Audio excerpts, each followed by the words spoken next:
विनेश फोगाट की हार में भारतीय कुश्ती संघ है जिम्मेदार। फोगाट के कोच का अब तक का सबसे बड़ा खुलासा, कुश्ती संघ की चूक से हुई हार। अमन सहरावत का भी होने वाला था विनेश जैसा हाल, कड़ी मेहनत के बाद संभलते हालात, नहीं तो फिर एक बार डिस्क्वालिफिकेशन का आता मामला।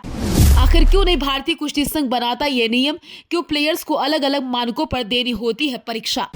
विनेश फोगाट के डिस्क्वालिफिकेशन में भारतीय कुश्ती संघ की भूमिका थी, ये बात अब सबके सामने आ चुकी है। ये दावा हमारा नहीं बल्कि विनेश फोगाट के कोच कृपाशंकर का कहना है। विनेश के कोच का मानना है कुश्ती संघ की उदासीनता की वजह से ऐसा हुआ। अगर कुश्ती संघ सक्रिय हो तो ओवरटेक का मामला कतई सामने न आता। बता दें कि विनेश फोगाट वाली हरकत ब्रांच मेडल जीतने वाले अमर सहरावत के साथ भी होने वाली थी, वो भी ओवरटेक हो गए थे। आखिरी रात अमन ने जमकर मेहनत की और अपना वजन कम करने में कामयाब रहे।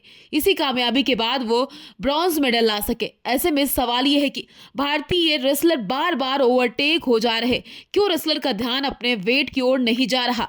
हम आपको अपनी इस रिपोर्ट में बताने वाले हैं आखिर कौन सी वजह है जिसके लिए विनेश के कोच कृपाशंकर भारतीय कुश्ती संघ को जिम्मेदार बना रहे हैं। दरअसल भारतीय रेसलर में ओवरटेक की बड़ी प्रॉब्लम सामने आ रही। अमन के सामने भी अपने ब्रॉन्ज मेडल से ठीक पहले विनेश फोगाट जैसी स्थिति आ गई थी। सेमीफाइनल मैच के बाद अमन का वजन 61 किलो से ज्यादा हो गया, जो तय सीमा से काफी ज्यादा था। इसके बाद कोच की कड़ी मेहनत के चलते अमन ने अपना वजन 10 घंटे के अंदर 56.9 किलोग्राम तक कर लिया। ब्रॉन्ज मेडल मैच में खेलने के लिए खुद को तैयार किया। अमन पूरी रात मेहनत नहीं करते तो आज शायद भारत के खाते में एक और मेडल कम आता। विनेश फोगाट का तो आप पूरा मामला जानते ही हैं। विनेश ने पहले दिन वजन 49.9 kg किया, लेकिन 2 दिन बाद उनका वजन 2.7 किलोग्राम ज्यादा हो जाता है। ऐसे में कड़ी मेहनत के बाद भी वे अपने वेट को लॉस नहीं कर सके। सिर्फ 100 ग्राम की वजह से उनको डिस्क्वालीफाई किया गया। हालांकि अभी विनेश का मामला अपील में पेंडिंग है। हरीश साल्वे ने विनेश की ओर से बहस की है। ओलंपिक संघ ने सुनवाई के बाद अपील पर फैसला सुरक्षित रखा। शनिवार की रात में अपील पर फैसला आना है। फैसला कुछ भी हो, लेकिन ये सच है कि विनेश फोगाट गोल्ड मेडल लेकर इंडिया लौटती, लेकिन थोड़ी सी चूक ने सब कुछ खत्म कर दिया।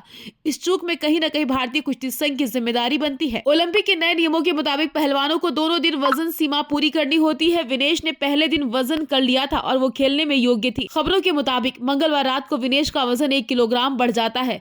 उन्होंने पूरी रात मेहनत करके 900 ग्राम वजन कम कर लिया, लेकिन बाकी के 100 ग्राम वजन नहीं कम हो पाया।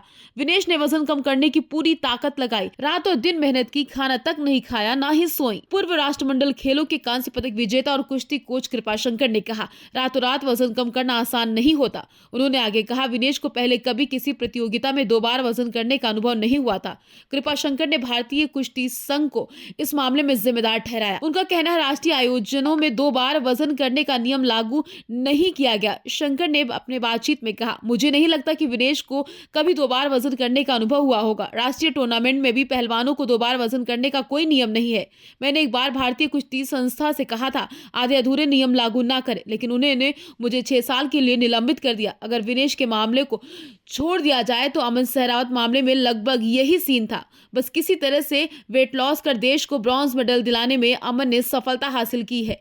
लेकिन ये बात तो सच है, भारतीय कुश्ती संघ के नियम में एक बार फिर से वेट को लेकर व्यवस्था है, जबकि ओलंपिक में 2 बार वेट चेक होता है। ऐसे में रेसलर के सामने दोबारा वेट लॉस एक बड़ी समस्या बन जाती है, जिसका अंजाम क्या होता है ये विनेश फोगाट मामले को लेकर आप सभी ने देखा। ऐसे में भारतीय कुश्ती संघ को चाहिए कि नियम ओलंपिक में लागू होता है, वही नियम देश की कुश्ती में भी लागू हो, जिससे खिलाड़ियों के सामने ओवरटेक की समस्या न आए।